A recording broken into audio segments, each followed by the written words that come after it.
I've been an independent curator for 20 years. And yeah, I just started off with a real emphasis on, 20 years ago, feminism, and it kind of morphed into a bit of biology, being interested in biology. Then my main research in the last few years has been about animals. And it sounds disparate, but it's actually kind of all connected, right? It's all about the body and the environment and human and interspecies relationships. And yeah, so it's interesting now, after starting with a strong feminist practice, I'm sort of coming back to it with this exhibition, albeit more gently, I think, maybe. So I went through the entire database, the online database, which is a fantastic resource, probably about 3 or 4 times, just thinking and culling and going in various directions. It was a bit challenging because the previous permanent exhibitions that you've done, permanent collection exhibitions, have been really strong, and I felt like, oh, there's this direct, and they had already sort of been sourced. And so I really went back and looked at where the strong points in the collection were. For instance, I didn't want to show single works. I wanted to represent the exhibition with works where there was 3 or 5 or more works by particular artists. So sort of representing a real presence in the collection. And the more I looked, landscape is a big theme in the collection, but landscapes by women artists, and particularly I was intrigued by women working in the 30s and 40s. That really sort of started my premise. Artists like Ellen von Grayson have over 100 works in your collection. And so I was really intrigued by these artists that some of whom have a high profile, many of them are not so well recognized within Canadian history. And that they'd been pioneers in a sense, right? They'd been working plein air, they were teaching, they'd gone to art school in the 30s, sometimes earlier. They were hiking up into the mountains and camping out and painting and drawing. And they were educators and advocates for artist spaces, for places to show their work, teaching. So that was the beginning of the premise. And then I just sort of worked forward from that and found you could really draw a line in terms of women artists in the collection who had been working with the landscape or the environment in a certain way. So I've included works that are not overtly a landscape, but are a reflection of the environment, particularly the environment in this region. So I've tried to kind of create a narrative not only about the landscape, but the particular view that women artists might bring to that landscape, a certain sensitivity that women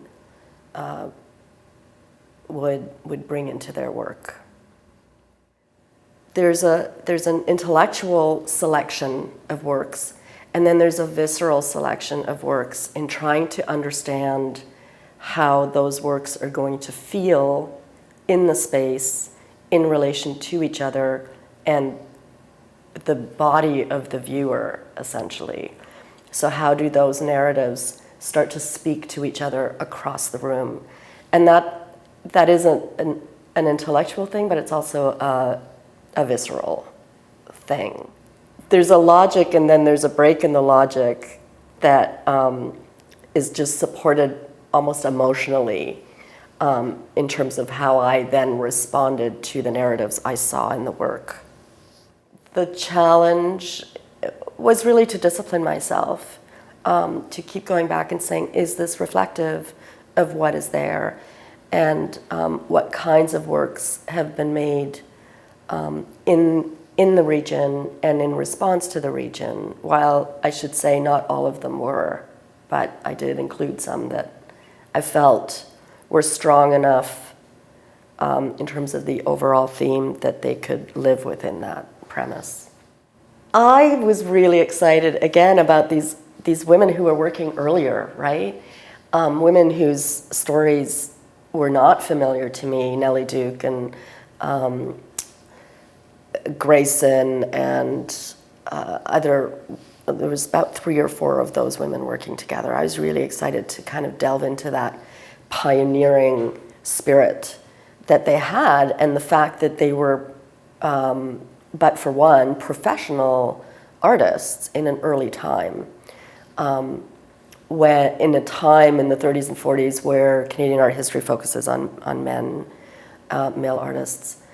So I would love it if people came and you know, delved a little bit deeper or you know, acquired an interest in women who had been working in landscape painting in the area early on, but also to reflect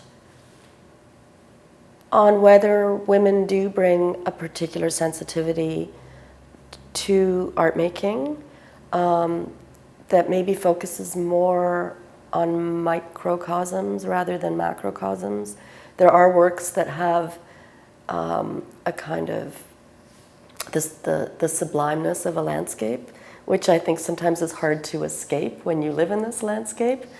But I feel like they go beyond that and reflect